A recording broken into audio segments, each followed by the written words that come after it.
Olá galerinha, tudo bem com vocês? Aqui é o professor Marco Kaneski. Nesse vídeo eu vou falar um pouquinho sobre movimentação financeira, movimentação bancária, alguns termos usados, utilizados para essas duas situações, como por exemplo depósito, saque, compra, extrato, valor atual, ok, saldo, lucro, prejuízo, ok? Aí, para melhor entendimento, eu resolvi montar aqui umas atividades e nós vamos estar interpretando elas aqui, realizando juntos aqui. Primeiro exemplo, o gráfico a seguir mostra os lucros ou prejuízos mensais da empresa de Fernanda ao longo do último quadrimestre do ano anterior. Julgue verdadeiro ou falso os itens de acordo com o gráfico, justificando suas respostas. Então, observem bem o último quadrimestre, aqui, ó, quadrimestre, os últimos 4 meses que formam um ano, né? Então, setembro, outubro, novembro, dezembro, certo? Então, nós temos aqui tem uma escala envolvida nesse gráfico, tá? Aqui, ó, nessa linha aqui, horizontal, aqui, olha, nós temos aqui o ponto, nessa referência aqui, o zero, que são os meses, e a partir daqui nós temos os números positivos acima e os negativos abaixo, certo? Dessa linha do zero aqui, ó. Então, nós vamos ter que julgar cada situação dessa, cada frase, cada sentença dessa como verdadeira ou falsa. Primeira, em setembro a empresa de Fernanda teve um prejuízo de R$ 220. Tomem cuidado com todo tipo de problema onde você estiver envolvido em interpretação, de tabela, de gráfico. Muito cuidado com a leitura e o que você está vendo também na imagem. Olha só, em setembro a empresa de Fernanda teve um prejuízo de R$ 220. Você sabe que prejuízo significa o quê? Uma situação onde ela está negativa, devendo, abaixo, né? Então você olha aqui em setembro, você vê que é menos 220. Aí você vai falar assim, opa, verdadeira, certo? Seria se esse gráfico aqui falasse de que esses valores aqui correspondem a reais. Olha aqui em cima as informações na tabela. Valores em milhares de reais. Ok? Então, na verdade, é R$ 220.000. Tá ok? Então, não é R$ 220. Por esse motivo, a letra A ela não é verdadeira. Ok? Vamos para a letra B. Em novembro, a empresa de Fernanda teve um prejuízo de menos R$ 80.000. Aí você vai olhar o seguinte, ó. Olha só a interpretação, hein?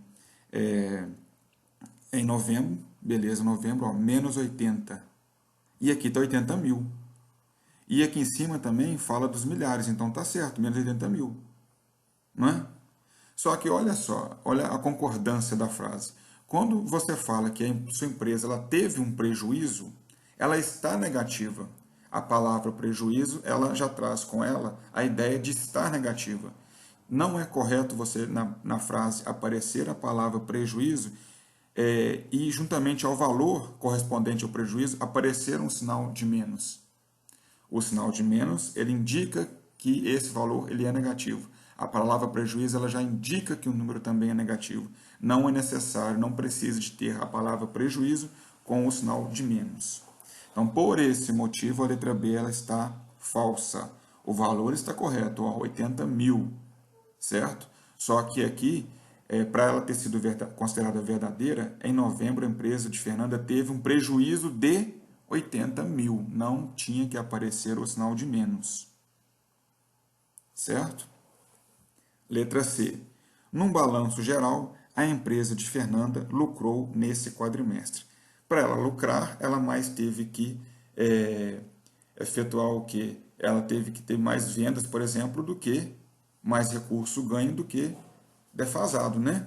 Então vocês observam bem, aí no caso nós iríamos fazer uma soma, mas aqui só de observar um pouquinho, aqui, ó, ela lucrou em outubro 250 mil, em dezembro 170 mil, você iria realizar a soma dos dois, 250 mais 170, para saber quanto ela obteve de lucro, certo?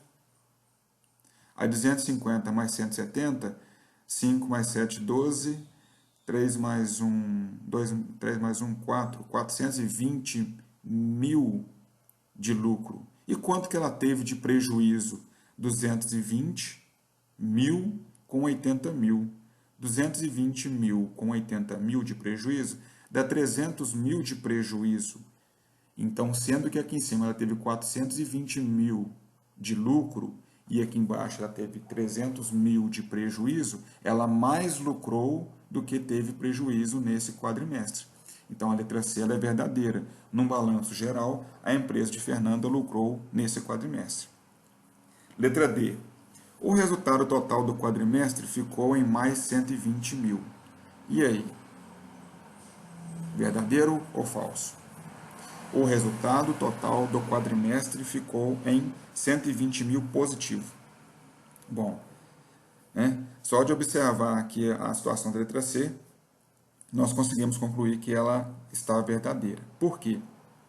Aqui em cima, quando nós somamos 250 mil com 170 mil, deu 420 mil de lucro, 420 mil reais de lucro. E aqui 220 mil com 80 mil, dá 300 mil de prejuízo. Você tem 420 mil de lucro, subtrai 300 mil de prejuízo, sobra o quê? Um lucro de 120 mil. Aí, por estar positivo, a gente sabe que ela lucrou, então é um ganho. Então, a letra D também é considerada verdadeira. Vamos para um segundo exemplo. Para cada item, escreva o saldo bancário ao final das operações. Escreva o saldo. O que é um saldo? É o que a pessoa adquire no final de um dia, por exemplo, através de uma movimentação. O que aconteceu de entrada, de retirada, é feito uma soma ou subtração, mediante o que aconteceu, e no final disso tudo, o seu resultado define se você terminou o seu dia com um saldo positivo, um saldo negativo, ok? Então, letra A, saldo inicial de R$ 589,40. Eu até montei uma expressão para isso aqui, ó. Então, o saldo inicial, a pessoa de R$ 589,40, ela está positiva. Aí, devido a esse sinal, o que aconteceu com ela? Teve o cheque debitado. O que é cheque debitado? Esse termo é aplicado quando a pessoa está passando o cheque para alguém. Então, a pessoa entrou com esse dinheiro seu, esse valor correspondente. Então, está sendo retirado esse valor, R$ 385,69, do que você tinha. Debitou, tirou, certo? De você. Quando você fez uma compra, por exemplo, passa um cheque para alguém. E logo em seguida foi feito um depósito de R$ 185. Eu montei uma expressão para vocês observarem aqui. Ó.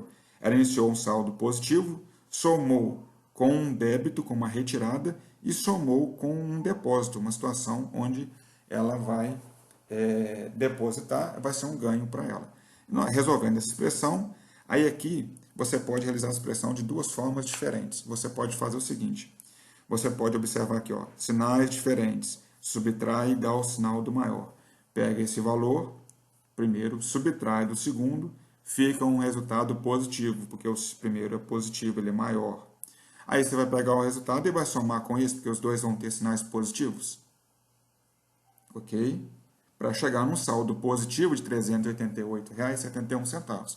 Mas você não precisa de fazer o positivo com o negativo para depois pegar a resposta, porque aqui você tem que subtrair. E depois pegar a resposta e somar com essa aqui. O que você sabe? Que nas operações, nas expressões, os sinais iguais você vai somar e repetir o sinal. Com os sinais diferentes, você vai subtrair e dar o sinal do maior. Então, por exemplo, você poderia muito bem pegar esse número positivo, somar com esse número positivo, você terá um resultado positivo e realizará uma soma entre eles. Desse resultado, você vai subtrair esse, porque está negativo. Então, você pode fazer de várias formas essa operação. Tá? Agora, nas contas de edições, a ordem das parcelas não altera, não. Desde que você mantenha e faça, obedecendo a regra dos sinais, a ordem das parcelas não irá alterar a soma, não. Tá bem? Olha a situação da letra B. Saldo inicial de R$ 897,09. Saldo inicial, não tem sinal de menos, nem à direita, nem à esquerda, nem à direita do número. Então é um saldo, é um valor positivo. Ela sacou 670. Observe que a letra B eu já montei mais direto, nem coloquei parênteses como foi colocado na letra A. Se ela sacou, quer dizer, ela retirou R$ 670. E cheque debitado de R$ 120,35. Cheque debitado, tirou, passou o cheque para alguém. Foi feita uma retirada nesse valor da pessoa. Então, ela tinha 897, subtraiu 670 pelo saque, que ela fez uma retirada, e também subtraiu R$ 620,35 por um cheque debitado dela. Fazendo as contas de adição, de subtração, nos dois casos, ela teve um saldo final de R$ 106,74 positivo. Lembrando que esse saldo pode ser muito bem negativo também, quando você subtrai de um número maior, né, que possui módulo maior, de um número que possui módulo menor. Você pode terminar o seu dia com saldo negativo. Uma outra situação aqui, tranquilo? Questão de extrato bancário, né, muito comum, né, exercícios envolvendo essa situação.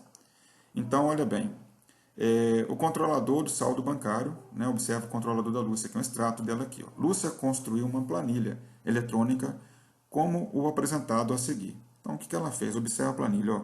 No dia 16/4, a data dela, que tem para ela, o que foi acontecido? O que aconteceu? Ela realizou um depósito no valor de R$ 120, ó, positivo. Foi depositado, ela colocou esse dinheiro na conta dela, na poupança. Aí o saldo dela, no dia 16, terminou em R$ 165 positivo. Então, aqui você já pode observar que se ela depositou 120 no dia 16 e terminou o seu dia com 165, é porque ela já possuía lá um total de quanto, hein? R$ 45. Ela possuía 45 antes do dia 16, após fazer o depósito no dia 16 de 120, o 45 ela possuía, mais 120 que ela acabou de depositar, ela chega em R$ 165. Ela terminou o dia 16 com esse valor, um saldo positivo. Aí começam as outras movimentações. No dia 17, o que aconteceu? Um cheque debitado. O que significa debitado? Significa que ela retirou dela. Retirou aqui, ó, um valor de R$ 87,50. É comum nos extratos aparecerem um menos. Lógico que o menos indica que você está retirando, está passando cheque para alguém, foi retirado do seu valor. É um débito, certo? Uma retirada. Quando o sinal é positivo, é porque está sendo depositado, está sendo, né, creditado na sua conta um determinado valor. Pode ser usado esse termo também de creditado. Debitado, retirou. Creditou, acrescentou, somou, adicionou a você ao seu saldo, certo? Então vamos lá para uma atividade aqui. Ó. De acordo com a planilha, responda qual era o saldo bancário ao final do dia. Ao final do dia 17/4, qual que é o saldo dele? O que aconteceu? Para você responder a essa pergunta, né, esse pedido, o que você tem que saber? Saber o quanto ela tinha antes do dia 17, o quanto ela terminou no dia 16, ela terminou com 165, e saber que no dia 17 houve uma movimentação na conta dela, de retirada. Então você vai pegar o valor 165, vai retirar 87,50 e vai entender que ela terminou o dia 17 dela com um saldo positivo de 77,50. Isso no dia 17. A letra B, no dia 21. Bom, no dia 21, o que aconteceu? Que, olha, no dia 21 foi depois do dia 17, a próxima retirada, a próxima movimentação bancária que ocorreu foi no dia 21. Então, entende-se que ela terminou até o dia 20, né? Ela estava com R$ 77,50. Aí no dia 21 ela fez uma retirada de 60. Ela sacou, ela retirou. Então nós vamos subtrair e entender que ela terminou o seu dia 21 com R$ 17,50. Pronto. Aí, e no dia 5/5 o que aconteceu? Ó, no dia 5 foi feito um depósito. Do dia 21 até o dia 5, nenhuma movimentação, até o dia 4, nenhuma movimentação tinha sido feita. Então ela pegou o saldo antes do dia 5, que é 17,50, somou com o depósito 415. Então ela passou a ter no final do dia 5 um saldo positivo de 432,50. Ok? E no dia 10 ela fez um saque de R$ 280. Quer dizer, pega o saldo anterior dela, 432,50, subtrai desse valor, né, o 280, que é um saque, uma retirada que ela fez, e ela termina o seu dia 10 com um saldo de R$ 152,50 positivo. Ela está subtraindo um número de módulo menor de um número que possui módulo maior. É lógico, né, que se agora eu terminar no meu dia, com o dia 10, com saldo positivo de R$ 152,50, e se por algum motivo no dia 11 eu fizer uma retirada, né, eu passar um cheque debitado de R$ 160, por exemplo, como que ficaria a minha situação? No final do dia 10, eu tenho R$ 152,50. Mas no dia 11 eu fiz uma retirada de 160. Quer dizer, eu não tinha os 160. Aí nós vamos entender que eu fiquei 160, subtraindo de 152,50, dá R$ 7,50. Eu fiquei com um saldo negativo de R$ 7,50 no final do dia 11, por exemplo. Então a movimentação ela envolve como saldo no final do seu dia, né? Pode ser um saldo positivo, como também pode ser um saldo negativo. Bom, obrigado por ter assistido o vídeo, bons estudos, até a próxima.